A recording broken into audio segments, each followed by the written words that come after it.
Hello मेरे प्यारे बच्चों, वेलकम टू बाइस ब्रेनर। आज हम पढ़ने वाले हैं वाटिका हिंदी में पार्ट नंबर 12 को, चिड़िया का दाना। तो ये बहुत ही प्यारी कहानी है। आइए इस कहानी को पहले हम पढ़ेंगे, फिर हम इसके प्रश्न उत्तरों को कंटिन्यू करेंगे। तो पाठ है चिड़िया का दाना। पढ़ना स्टार्ट करते हैं, इससे हमारी रीडिंग स्किल अच्छी होगी बच्चों। चिड़िया का दाना। एक दिन प्रातः एक चिड़िया दाना चुगने निकली। खेत में उसे मटर का एक दाना पड़ा मिला। वह उसे उठा लाई और बहुत खुश हुई। उसने सोचा कि डटकर भोजन करेगी, मगर फिर उसके मन में आया कि भोजन करने के पहले नहा लूं। वह नहाने के लिए नदी की ओर उड़ चली, मगर समस्या यह थी कि मटर के दाने को कहाँ छुपाए। इसे जमीन पर ही छोड़ दे तो चींटियां खा जाएंगी या कोई और पक्षी ले उड़ेगा।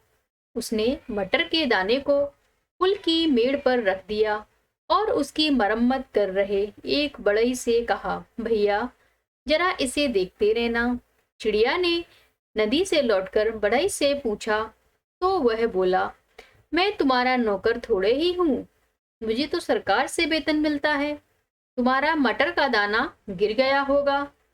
मगर चिड़िया बहुत निराश हुई। उसे लगा कि दूसरे पक्षी भी अपने घोंसलों से निकल चुके हैं और उन्होंने उस दाने को खा लिया होगा। वह सोच ही रही थी कि एक सिपाही उधर से निकला। वह उसके पास गई और बोली, सिपाही जी, एक गरीब चिड़िया की मदद कीजिए। मेरा मटर का दाना कहीं गुम हो गया है।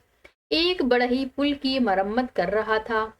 मैंने उससे कहा कि मटर के दाने का ध्यान रखे, लेकिन उसने या तो दाना चुरा लिया है अथवा वह कहीं गिर गया है। सिपाही बोला, ए घमंडी चिड़िया, तेरी यह मजाल कि तू मुझे जाते हुए रोके। मेरा काम कानून और शांति बनाए रखना है, उसी की मुझे तनख्वाह मिलती है। तुम मरो या जियो, मुझे इससे क्या। चिड़िया की डांट पड़ी तो वह डर गई। तभी उधर से एक थानेदार निकला। उसने उसे रोका और सारी कहानी बताकर कहा, थानेदार जी, क्या आप मुझ गरीब की सहायता नहीं करेंगे।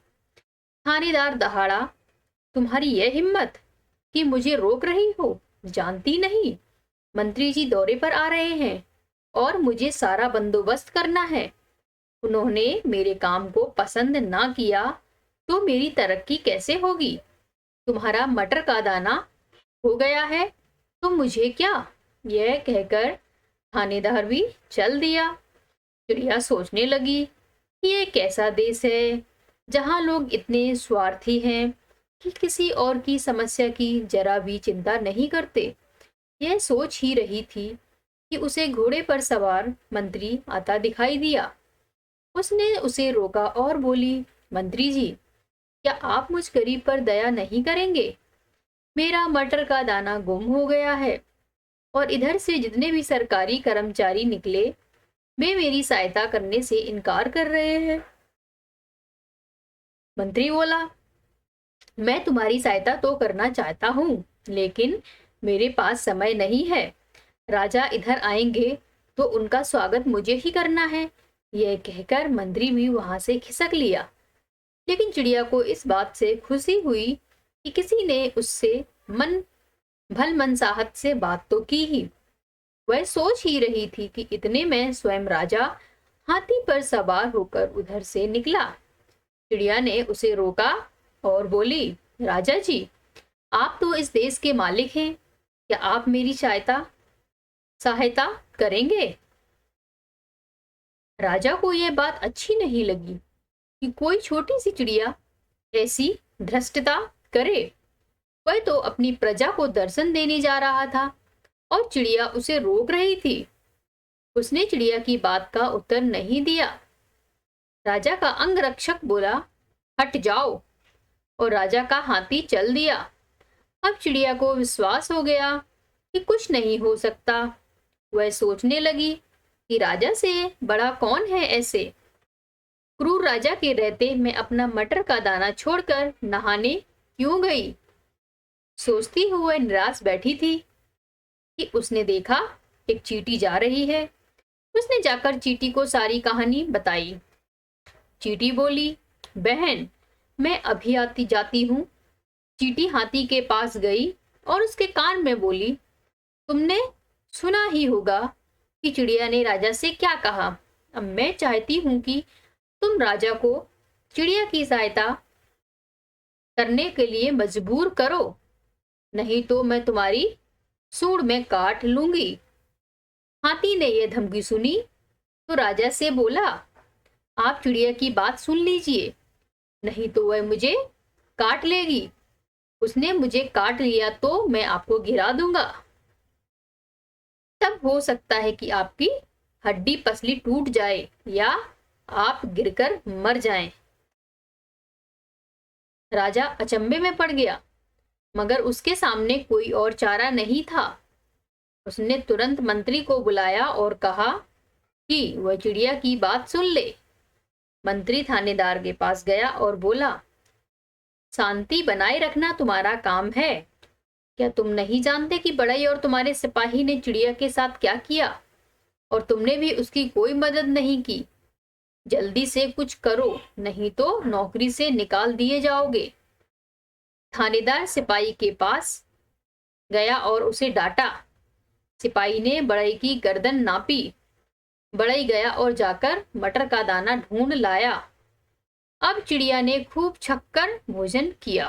तो है ना मजेदार कहानी। अब हम इसकी वर्ड मीनिंग को देखेंगे बच्चों। तनख्वाह यानी वेतन होता है। भलमनसाहत यानी सज्जनता। क्रूर यानी निर्दय। वायदा वचन। अभियुक्त जिस पर किसी प्रकार के अपराध का आरोप लगा हो। बंदोबस्त इंतजाम या व्यवस्था। धृष्टता यानी ढिठाई करना, उद्दंडता करना। ठीक है, अब हम इसके प्रश्न उत्तर करेंगे। बोध प्रश्न उत्तर लिखिए।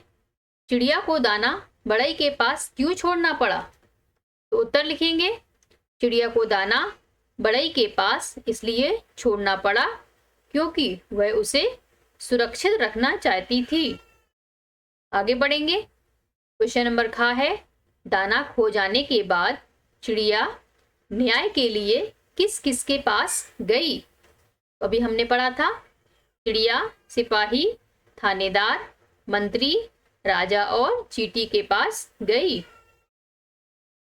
नेक्स्ट है, चिड़िया ने राजा से क्या कहा? उत्तर है, चिड़िया ने राजा से कहा, राजा जी, आप तो इस देश के मालिक हैं, क्या आप मेरी मदद करेंगे? नेक्स्ट है, चींटी ने किस प्रकार चिड़िया की मदद की? उत्तर है, चींटी ने हाथी को डराया। हाथी ने राजा से कहा कि राजा ने मंत्री को बुलाया। मंत्री ने दरोगा से कहा। दरोगा ने सिपाही को डांट लगाई। सिपाही ने बढ़ई को पीटकर दाना चिड़िया को दिया। इस प्रकार चींटी ने चिड़िया की मदद की। नेक्स्ट है, अपना दाना वापस पाने के लिए चिड़िया कई लोगों के पास गई, किंतु इन लोगों ने चिड़िया को झिड़क दिया। लिखें कि इन लोगों ने चिड़िया को क्या कहकर झिड़क दिया? व्यक्ति और क्या कहकर झिड़क दिया। बढ़ई ने क्या कहा चिड़िया से?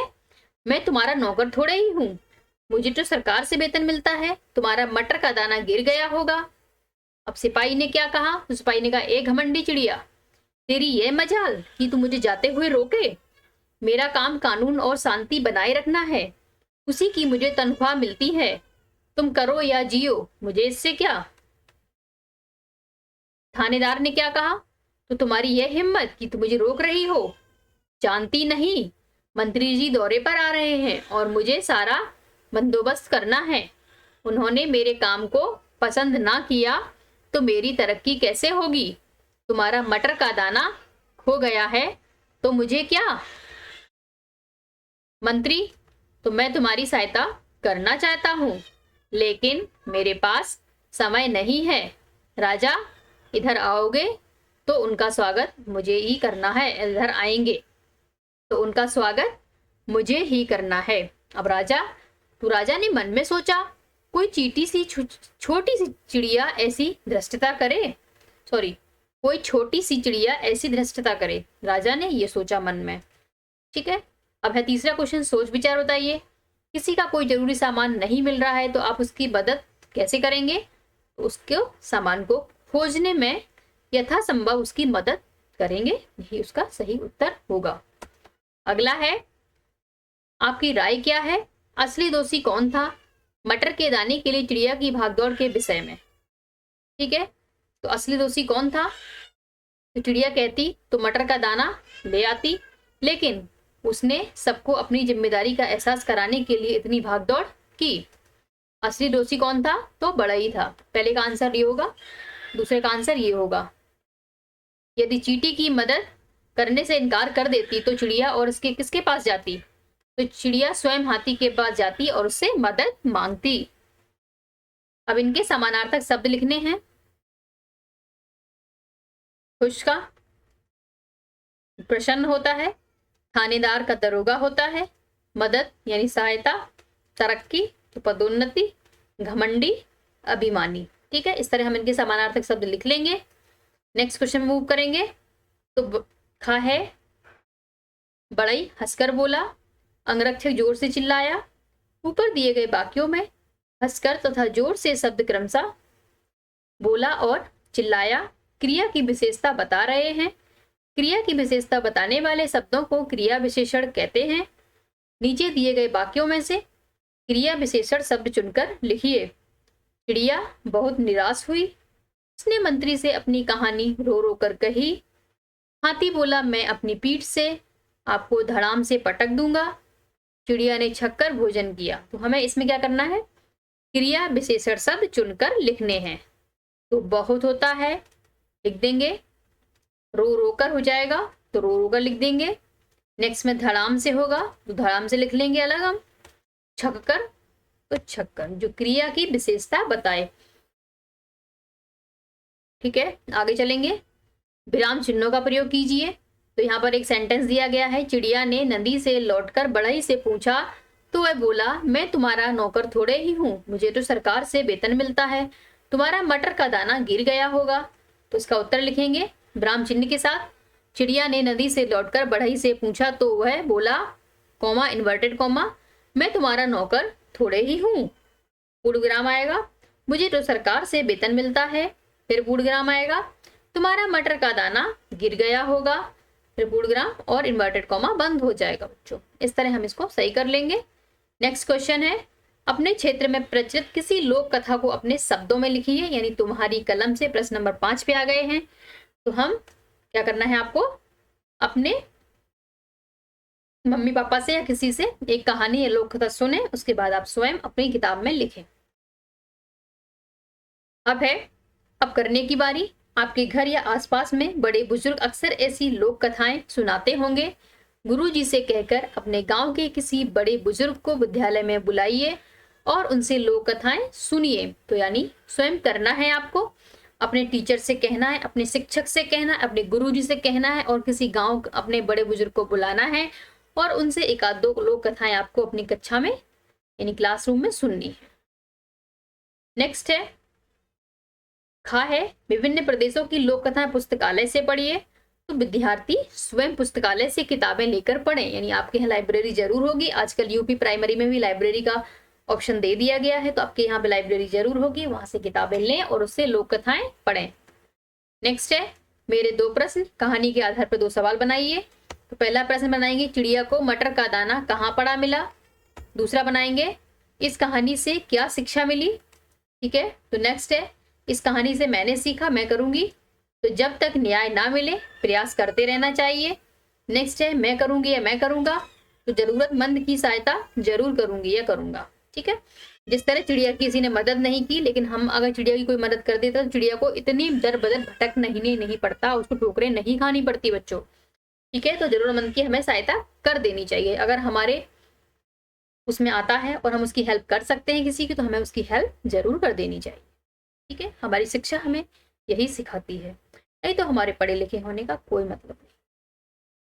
ठीक है, चैप्टर यहीं पे एंड होता है। वीडियो अच्छा लगा हो तो लाइक कर दें, बाइस चैनल को सब्सक्राइब कर लें।